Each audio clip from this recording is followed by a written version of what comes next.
আসসালামু আলাইকুম। এই যে দেখেন আরাফাতের ময়দান, এই যে কত সুন্দর গাছ, কাঁটাযুক্ত গাছ। এই গাছ দেখতেই না অনেক সুন্দর লাগছে।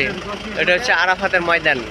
আরাফাতের ময়দান, এই যে আরাফাতের ময়দানের পাশ দিয়ে চলে যাচ্ছে বিভিন্ন পাহাড়, বিশাল বিশাল পাহাড়, গাছ গাছালি, মানে দেখতেই একেবারে আমাদের বাংলাদেশের মতোই সেম সেম, শুধু বাংলাদেশে এরকম পাহাড় নাই।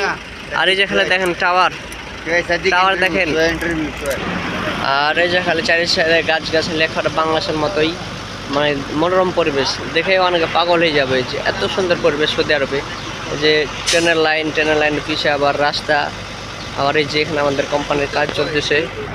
আর এই যে এখানে দেখেন কি সুন্দর এক গাছ সৌদি আরবের মাঠে জন্মেছে, একেবারে সুন্দর ভিআইপি গাছ, যার কথা না বলো না। এটাই হচ্ছে আমাদের আরাফাতের ময়দানে মনোরম পরিবেশ, সুন্দরভাবে একটি গাছ জন্মেছে এখানে।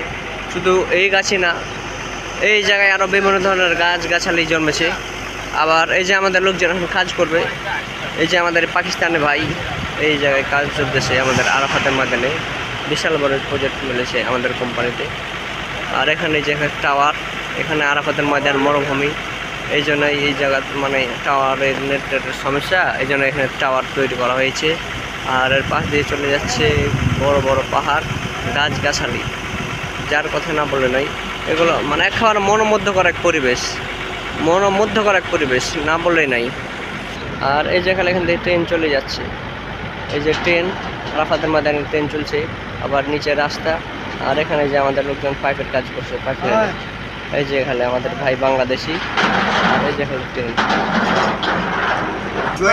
আর এই যে এখানে ক্যারেং দেখেন, এটা হচ্ছে আমাদের ইয়ামানে ভাই, এটা হচ্ছে ক্যারেং, ইয়ামানে ভাই যে ক্যারেং চালায় এটা। আর এই যে সে গাছ, বিশাল বড় গাছ।